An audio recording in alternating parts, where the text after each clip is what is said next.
Curso Livre de Humanidades.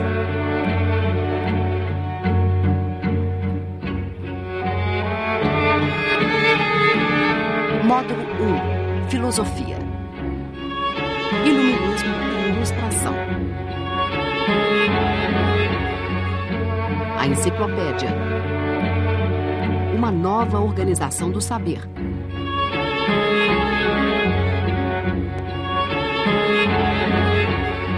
Com Maria das Graças de Souza.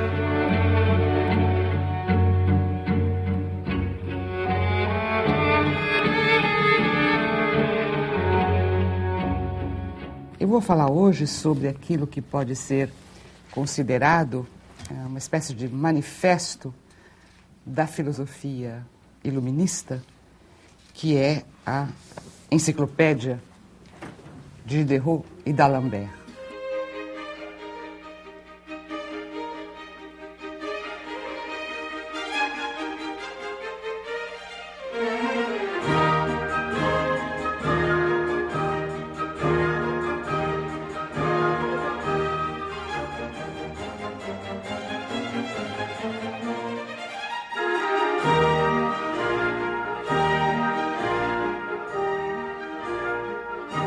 Eu vou falar, em primeiro lugar, das condições de produção dessa grande obra e da importância dela, do ponto de vista da história das ideias, do ponto de vista da difusão do conhecimento, e depois vou tomar, dentro da enciclopédia, alguns verbetes de conteúdo político, para nós averiguarmos como é que os autores desses artigos ou verbetes entendiam a finalidade desta grande obra. Eu vou começar com um episódio histórico. Em março de 1745, um editor de Paris, chamado André Breton, ele obtém autorização para publicar na França a tradução de um dicionário enciclopédico inglês. Tratava-se, no projeto original desse livreiro, André Breton, simplesmente de traduzir um dicionário e publicar essa tradução em Paris. O livreiro procurou um diretor para esse empreendimento. Diderot já havia traduzido, anos antes, uma história da Grécia. Ele estava traduzindo ainda uma história da medicina, também de um autor inglês. Era um homem conhecido nos meios literários franceses, era um bom tradutor. Então, André Breton convidou Diderot para coordenar ou dirigir essa edição do dicionário traduzido. Mas, aos poucos, o que era um modesto projeto de tradução começou a ganhar uma outra envergadura. Diderot, auxiliado por d'Alembert, seu colega, resolve transformar esse dicionário numa espécie de balanço geral de todos os conhecimentos humanos, desde as origens até aquela época. É claro que é um empreendimento muito ambicioso. Como nós vamos ver, de fato, ele era um empreendimento muito ambicioso e realizou-se, de alguma maneira, com êxito. Não só todos os conhecimentos humanos desde as origens até aquela época, mas também todos os domínios, o que significava ir para as ciências humanas, para as ciências da natureza, para as artes, também para as técnicas, para tudo que representava produção humana do ponto de vista do saber. Claro que hoje em dia a gente usa a palavra enciclopédia correntemente, significando um dicionário um pouco mais completo, um pouco mais ilustrado, enfim, um dicionário mais elaborado. O termo enciclopédia, a palavra, ela começa a ser usada nas línguas modernas. Parece que em inglês e em francês, desde o século XVI, enciclopédia, no francês. Começa a ser usada em espanhol e em português desde o século XVII. Portanto, é um termo também novo. enciclopédia. Né? Não é um termo que vem da antiguidade, embora seja uma palavra combinada de palavras gregas que significaria o conjunto dos saberes humanos. O círculo dos saberes humanos, o conjunto dos saberes humanos. Diderot e D'Alembert, então, se propõem a fazer uma enciclopédia, entendida, como eu disse, como balanço geral dos conhecimentos humanos, desde as origens em todos os domínios. Bom, e eles realizaram isso. O empreendimento editorial, o que ele foi? A enciclopédia não foi apenas um grande inventário, né, ou uma grande exposição do saber humano, essa exposição inspirada por uma filosofia ousada. A enciclopédia foi também uma grande aventura do ramo editorial. Uma grande aventura editorial, a maior até aquela época pelo volume desse empreendimento. O Voltaire chegou a comparar o capital que se investiu nesse empreendimento com o capital da Companhia das Índias Ocidentais e pelo grande número de colaboradores que ela pôs em ação.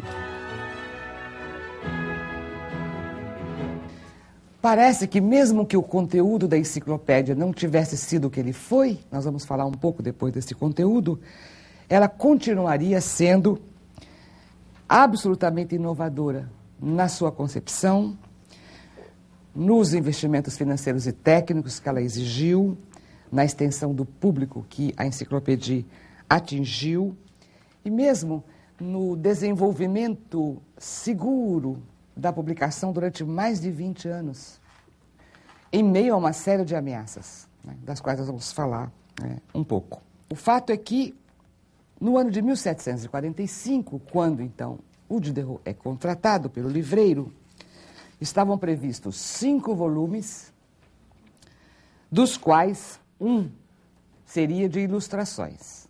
São chamados volumes de pranchas, e 4 de texto. No fim do mesmo ano, a previsão passou para 10 volumes, dos quais 2 com 600 ilustrações. E isso foi o número que apareceu num prospecto para anunciar a obra e para angariar assinantes. Este é o número que está no prospecto: 10 volumes, 2 volumes de pranchas e 8 de texto. E depois passou-se a 17 volumes e 11 volumes de ilustração. Portanto, 28 volumes, que é o número que, de fato, chegou a ser impresso e que, progressivamente, chegou à mão dos leitores por pacotes. Né? Primeiro volume, primeiro tomo, segundo tomo, assim por diante. Ora, para produzir essa imensa obra, Diderot contou com mais de 150 colaboradores. 4.000 assinantes, que foram os que compraram a assinatura prévia. E durante mais de 25 anos, a enciclopédia sustentou mais de 1.000 trabalhadores. Não só os que escreviam os artigos, que aliás a enciclopédia não sustentou, porque parece que eles não eram pagos. Os autores que escreviam, acho que não eram pagos. Artesãos de papel, gráficos, ilustradores, encadernadores, gravadores e mesmo artesãos das diversas artes, porque havia lá, por exemplo, um verbete chamado bas de soie, meias de seda. E aí, aquele que fabricava as meias de seda ia lá explicar para o Diderot como fazia. O Diderot ia lá na fábrica, na manufatura, ver as máquinas, levava lá um desenhista para copiar o trabalho das máquinas. Então, isso envolveu uma multidão de pessoas. Uma multidão de pessoas. Olha, quem são essas pessoas? É uma diversidade muito grande. Professores, comerciantes, manufatureiros, médicos, funcionários públicos, advogados, padres, teólogos, ferreiros, operários manuais, parlamentares. Se era todo o saber humano, tinha que chamar todo mundo para colaborar. Agricultores, literatos, engenheiros, que os franceses chamavam engenheiros de pont et chaussée, né, das pontes e das vias, naturalistas, especialistas em artes mecânicas, tecelões, fabricantes de vidro, que vocês puderem imaginar como métier, como profissão na época, formaram uma espécie de grande exército que, ao final desses anos de trabalho, acabarão, então, por entregar aos leitores esses 17 volumes de texto e 11 volumes de ilustração. A obra recebeu o nome de Dicionário Raciocinado, Enciclopédia ou Dicionário Raciocinado das Ciências, das Artes e dos Ofícios. Na verdade, a palavra raciocinado para raisonner, que é a escolha que foi feita pelos tradutores que publicaram aqui no Brasil os discursos preliminares, o prospecto, os primeiros textos da enciclopédia.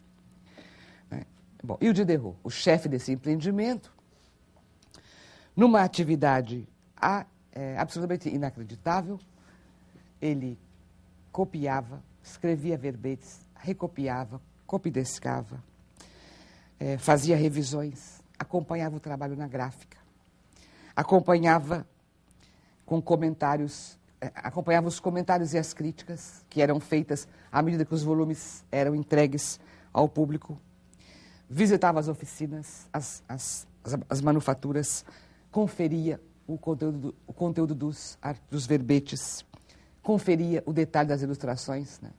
Durante mais de 20 anos, ele trabalhou compulsivamente neste projeto.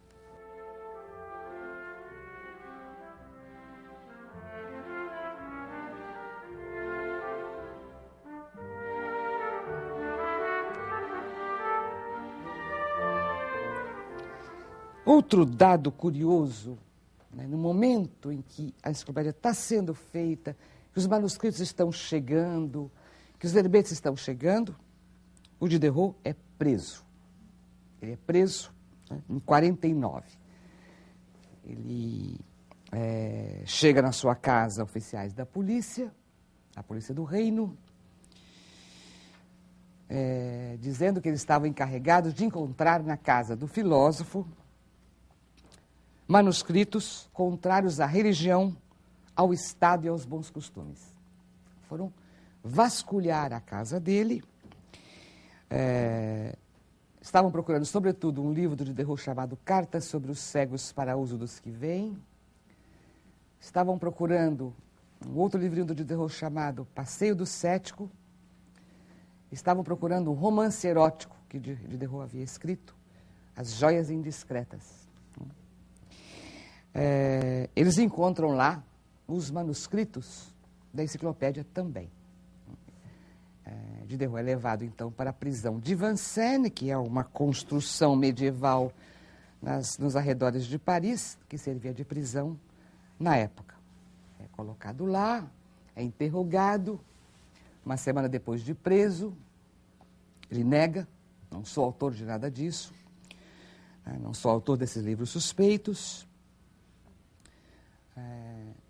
Essa forma de prisão, no século XVIII, no chamado Antigo Regime, que tinha o nome de lettre de cachet, uma carta selada, uma ordem de prisão vinda diretamente do rei. Sumária, sem julgamento, sem acariação entre o acusado e o acusador, era uma ordem direta de prisão sumária. Isso era pedido, as pessoas pediam, prende aquele, e o rei mandava prender. Às vezes os pais que achavam que os filhos estavam muito libertinos em Paris, diziam, prende um pouco esse menino que está meio levado e punha lá um pouco na prisão. Era prisão, era puro arbítrio. E frequentemente os acusados de literatura perigosa, né, julgada perigosa pelo poder estabelecido, eram presos por lettre de cachet. Ele fica lá. O curioso é que ele foi autorizado a continuar trabalhando na enciclopédia dentro da prisão. Com o diretor na prisão, o que ia ser da enciclopédia. Os editores, então, logo começaram a usar da sua influência junto ao ministro, dizendo que esse empreendimento era o mais útil da história da edição francesa, que o empreendimento estava ameaçado pela prisão do diretor, Então, ele é solto. Depois de alguns meses, ele é libertado, retoma o seu trabalho e, em 1751, sai o primeiro volume da enciclopédia.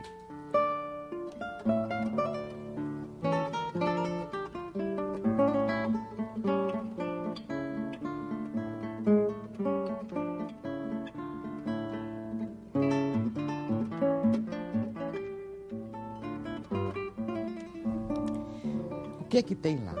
Tem verbetes de diversas naturezas. Tem alguns que são apenas um sinônimo. Outros são artigos de 10, 15 páginas, né, ou mais, que dariam um livro.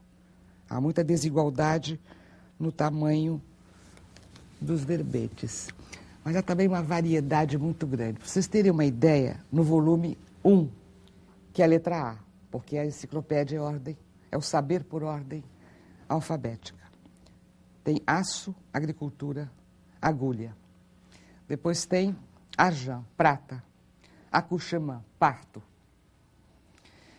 Aristotelismo, filosofia, anatomia, atração, imã, atmosfera.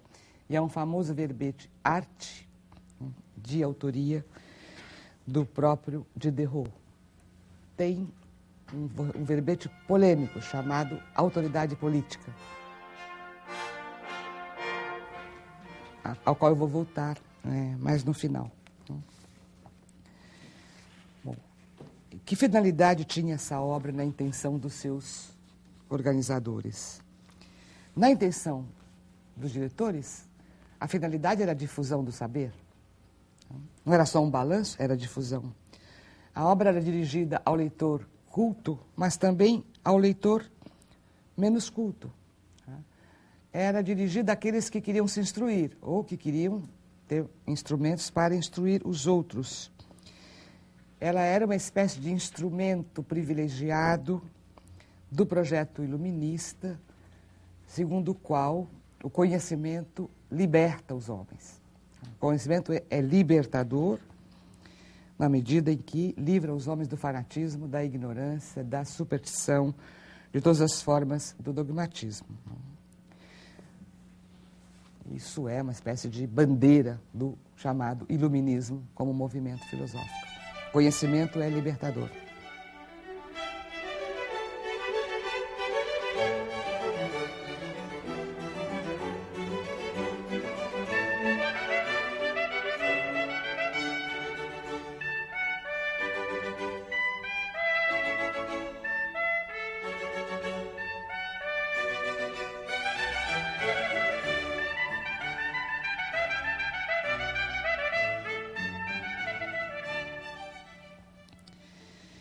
Vamos ver um pouco em que aspectos a enciclopédia cumpre essa finalidade.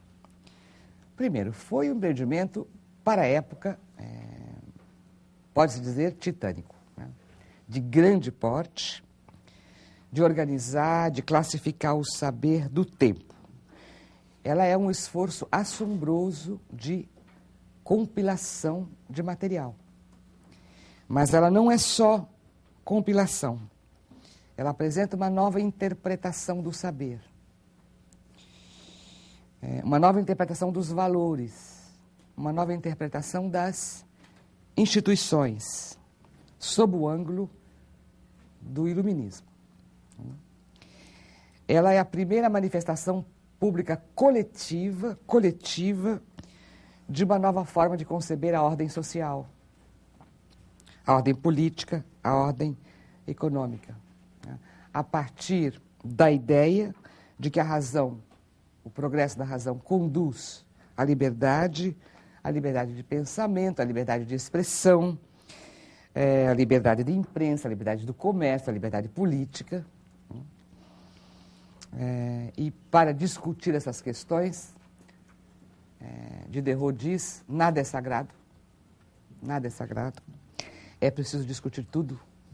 Aliás, ele diz, a um certo momento, é preciso remexer em tudo que se sabe, repensar tudo que se sabe até o momento, diz o Diderot, sem exceção e sem escrúpulo. É preciso mexer em tudo. Nada é sagrado para a enciclopédia, nem o poder político, nem a teologia, nem os costumes, nem a moral. Então, desse ponto de vista, ela é uma classificação do saber fundada numa nova concepção do papel do conhecimento na sociedade. Também ela é uma espécie de compêndio do que era a cultura do século. Tudo que se discutia estava lá na enciclopédia. Tudo que interessava os homens letrados estava lá, né, com essa diversidade temática impressionante, né, que procurava não deixar escapar nada dos verbetes. Ela é uma espécie de síntese do pensamento ilustrado, em vários sentidos. Primeiro que ela é esse compêndio da cultura do século, depois os maiores gênios do século escreveram verbetes para a enciclopédia. O próprio Diderot, o d'Alembert,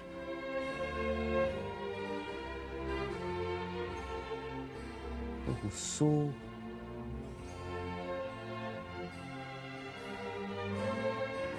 o Barão de Holbach, todos os filósofos conhecidos, médicos conhecidos, advogados conhecidos, parlamentares conhecidos. Os grandes espíritos dos séculos produziram textos para a enciclopédia e, de algum modo, nenhum espírito ilustrado ou conservador ficou imune à influência da enciclopédia, seja aderindo às novas ideias, seja se opondo a elas, porque houve muita oposição, como vocês podem imaginar. Ela é, por último, uma espécie de ponto de referência, ela é o centro das polêmicas intelectuais da época. Tinha uma polêmica, ela acabava aparecendo num dos volumes da enciclopédia. Por exemplo, a famosa polêmica sobre o teatro, a polêmica sobre a difusão do newtonianismo na França, que foi tardia, a difusão da filosofia natural do Newton na França, e, sobretudo, os verbetes políticos, que questionavam a ordem estabelecida, a monarquia absolutista de Luís XV. Né? É a época de Luís XV. De que modo esses verbetes são escritos? Eles têm várias estratégias para alcançar a finalidade a que se propunham. Por exemplo, alguns títulos parecem absolutamente inocentes. E quando o leitor vai ler, o artigo não é nada inocente. Por exemplo, no primeiro tomo, tem um verbete chamado Águia. Em princípio, é um artigo de ornitologia, dos pássaros. Então, ele descreve a ave e tal. E depois diz, olha, os antigos sempre colocavam uma águia ao lado da estátua de Zeus. E aí, a partir daí, ele começa a criticar a superstição. Né? Então, em princípio, o nome não tem nada, mas o conteúdo é uma crítica da religião. Um outro exemplo é um verbete chamado Ipaína, lá no final, no Y, onde o autor descreve um ritual de índios mexicanos que, numa cerimônia religiosa, comiam uma massa de mel e farinha e acreditavam estar comendo o seu Deus. E eles não falam nada. Né? Os índios comem o Deus deles na forma de uma massa de pão. Ponto. Né? Para quem sabe ler, né?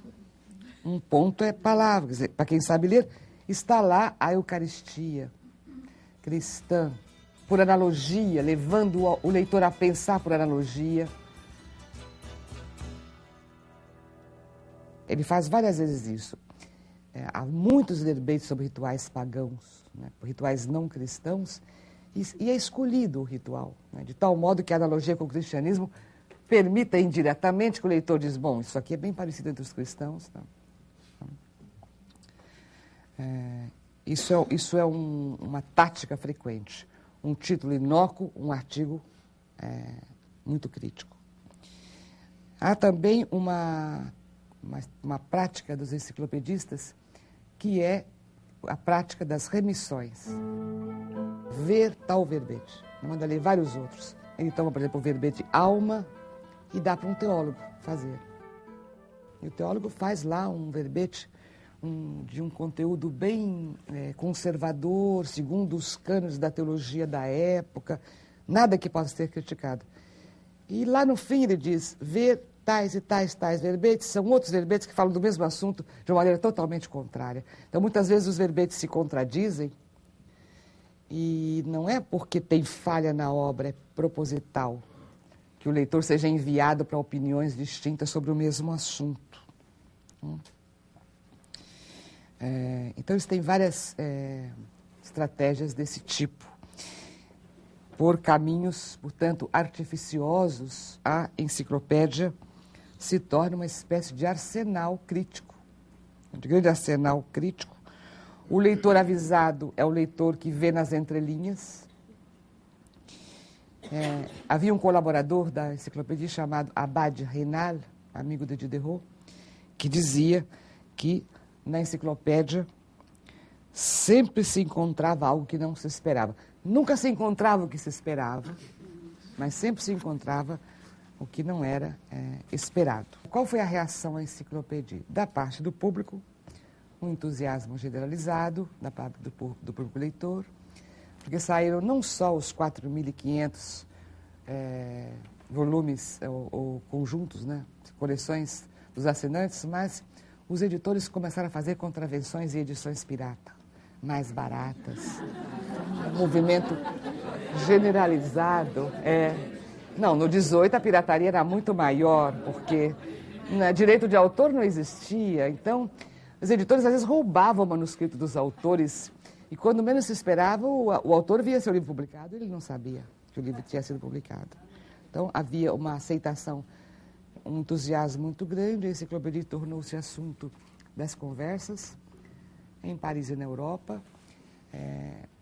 Houve também a reação contrária, né? O partido da igreja, sobretudo, se insurgiu contra a enciclopédia, no começo dizendo que ela era contraditória, que tinha verbetes fracos, mas depois dizendo claramente que ela atentava contra a ordem dos costumes, que ela era contrária à moral, que ela era contrária ao poder político, que ela era contrária ao poder religioso, né?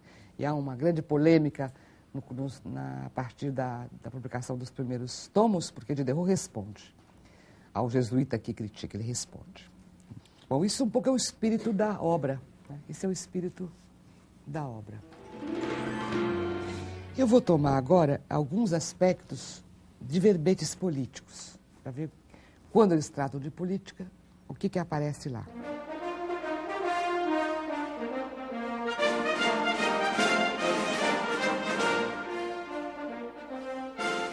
Alguns verbetes são do Diderot mesmo, alguns são de colaboradores, né? Entre os quais eu vou comentar um que se chama Autoridade Política, que saiu no primeiro volume, o verbete Poder,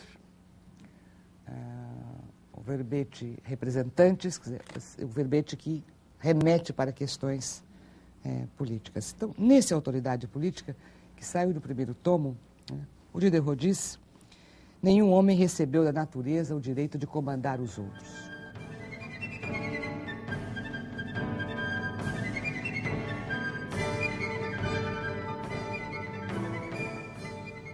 Não há, portanto, autoridade natural de um homem sobre o outro. A natureza não legitima nenhuma autoridade, a não ser a autoridade paterna, que é temporária, que é passageira, que é para a proteção do filho e que termina tão logo o filho seja capaz de se manter sozinho. Fora isso, o poder de um homem sobre o outro não se funda na natureza. Ele pode se fundar em dois pontos, ou no consentimento ou na força. O poder baseado na força deverá ruir tão logo aqueles que são submetidos adquirirem força maior do que aqueles que os submeteu. Portanto, se amanhã os que eram submetidos se tornarem mais fortes, atacarão o tirano da véspera com o mesmo direito que na véspera ele o submetia pela força. Então a força não cria direito, só o consentimento daqueles que se submetem pode fundamentar legitimamente o poder político. É claro que essas ideias, que o poder político é fundado no consentimento, para nós, hoje em dia, é coisa comum, né? Faz parte do nosso vocabulário, do nosso imaginário sobre a política. Mas no século XVIII francês, em que a França é governada por Luís XV, que é um rei absoluto, né, que não dá satisfação a nenhum corpo intermediário, inclusive não há corpo intermediário entre o povo e o rei, e que, portanto, é monarquia absoluta mesmo, fundada numa suposta delegação divina de poder a uma dinastia de sangue. Isso não é simples, né, na época. E isso também não é invenção do Diderot. Na verdade, ele está aqui refletindo posições que vêm sendo formuladas na filosofia política desde o século anterior, não só na França, mas em toda a Europa. Mas ele não fica aí. Ele diz que, mesmo o poder consentido, não é genuíno se ele não for poder regrado.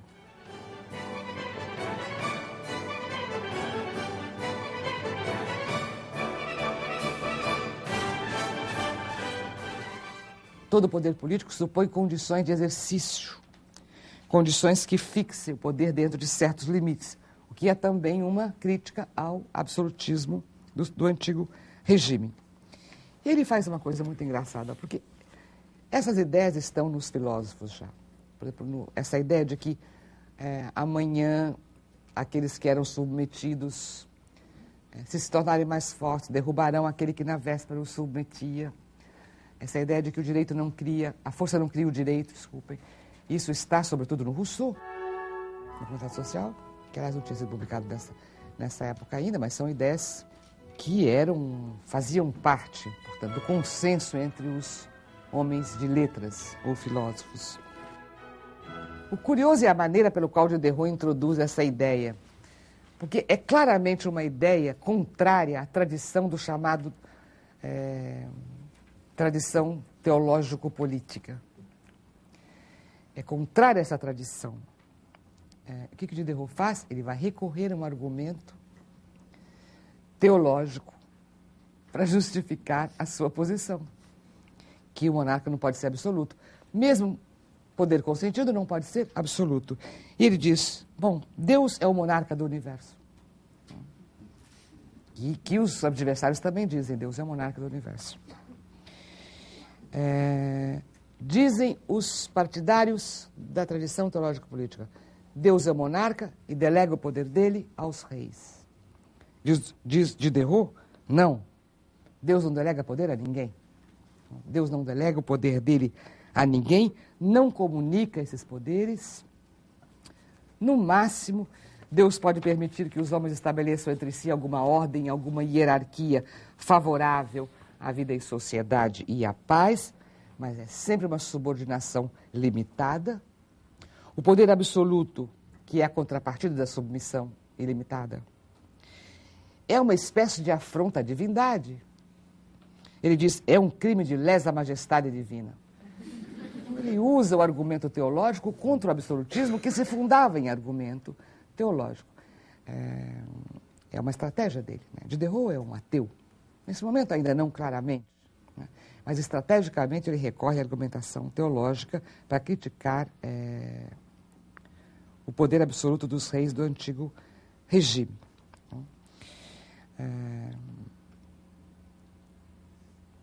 Então ele ataca o fundamento mesmo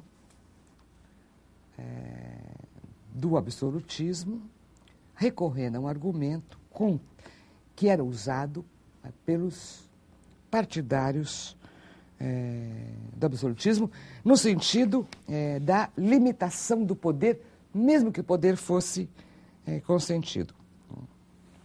A ideia de consentimento remete à ideia de contrato, né? Os povos fazem um contrato entre si para escolher um governante. Dessa maneira, eles se consentem com o poder do governante escolhido. Até aqui, o Diderot e os enciclopedistas se filiam à tradição contratualista, né, que vem desde o século anterior. Na verdade, a enciclopédia teve também este papel de difundir, na Europa do XVIII, os esforços da filosofia política moderna na direção da ruptura com a doutrina teológico-política. Ele é um grande difusor das novas ideias da filosofia política. Agora, é engraçado também que quando os autores dos verbetes passam desse tipo de texto, que é a autoridade política, é um texto quase normativo, porque é um texto que diz poder legítimo é só este, aquele, com tais condições, quando eles passam para as análises históricas da época deles nos verbetes, na verdade, as análises históricas não são precisamente guiadas por essa ideia reguladora do consentimento. Né? Por exemplo, no mesmo verbete autoridade política, o Diderot diz, um poder, mesmo sendo hereditário, mesmo colocado nas mãos de um só, é um bem público que não pode ser tirado da mão do povo, que pertence ao povo. Então, essa parte é normativa. No final do artigo, ele se permite uma reflexão sobre o povo francês, dizendo que nada pode dispensar os franceses da submissão ao monarca reinante, o que parece uma contradição em relação aos princípios acima apresentados no mesmo verbete. Supor que os franceses devem obedecer sempre ao rei supõe que tenha havido um contrato, ou explícito, ou tácito, num passado, né, que teria comprometido o povo francês com essa dinastia. Ora, em outro verbete, Diderot vai dizer o seguinte: se houve um compromisso no passado, esse compromisso só empenha a palavra daqueles que fizeram este compromisso. Nenhuma criança que nasce herda compromisso que os pais fizeram. E, portanto, o filho que nasce livre de escolher uma nação ou não, de obedecer uma lei ou não, a não ser que ele contrate de novo com o mesmo rei, mas, em princípio, ele nasce livre. O compromisso do pai não incide sobre o compromisso do filho, o que é uma consideração que, pelo menos, se opõe à ideia que estava lá no outro verbete, que os franceses devem obedecer a uma dinastia hereditária.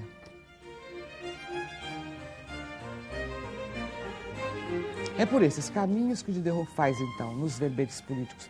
Diderot e os colaboradores a que ele chamou para escrever sobre a política, é por esses caminhos que ele faz a crítica do governo absoluto, que daí a alguns anos ia cair, né, com a Revolução Francesa e a instituição da nova República Francesa.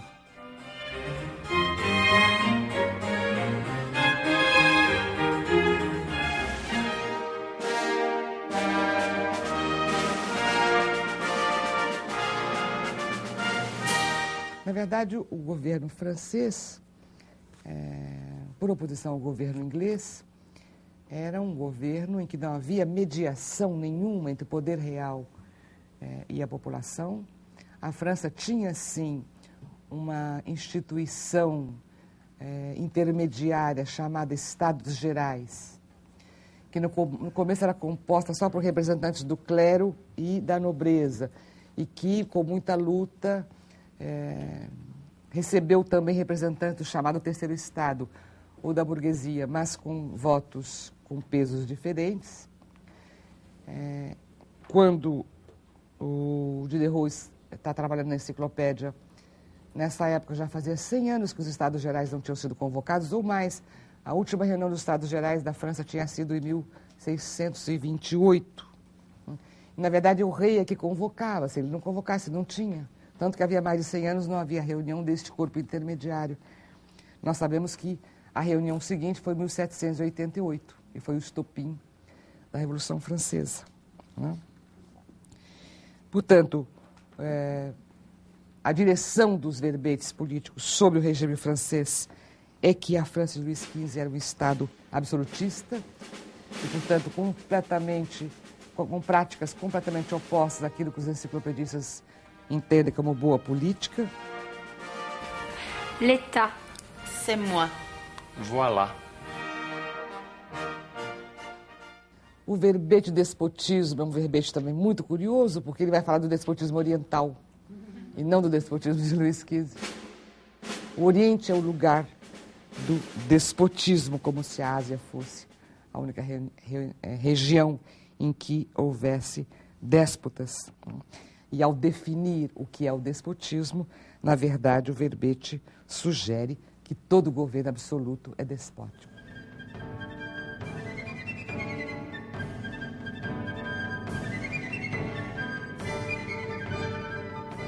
Para finalizar, é um empreendimento de difusão do saber que não tem absolutamente a intenção de ser neutro nem imparcial.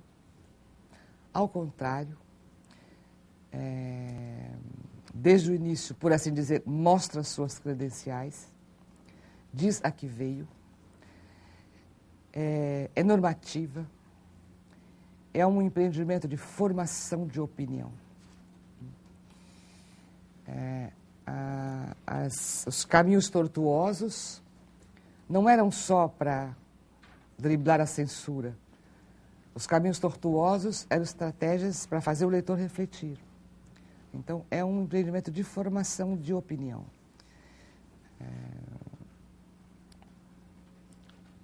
Que não tinha a intenção de ser neutro ou imparcial. Que, ao contrário, julgava que era preciso militar em favor de uma causa, de formação de opinião. É claro que há um certo otimismo racionalista nesse empreendimento. Esses filósofos creem que eles estão embarcados num grande processo na Europa e depois no mundo inteiro, de transformação da humanidade para melhor, a partir dos recursos que o conhecimento dá do ponto de vista técnico, mas também a partir do aperfeiçoamento moral do homem que, segundo eles, acompanha o progresso do conhecimento. Há um certo otimismo que é posto em dúvida recentemente por algumas correntes da filosofia contemporânea, que promessas foram essas da razão que não se realizaram. O mundo de hoje é bárbaro e essas promessas não se realizaram. Enfim, é preciso mesmo fazer um balanço desse otimismo das luzes. De qualquer modo, permanece como algo universal e que torna a enciclopédia alguma coisa ainda que tem interesse de ser lida nos nossos dias. É essa astúcia de estimular a formação do espírito crítico e a formação de opinião autônoma sobre os processos nos quais nós estamos envolvidos. Desse ponto de vista, eu acho que a enciclopédia é ainda extremamente atual e importante de ser lida.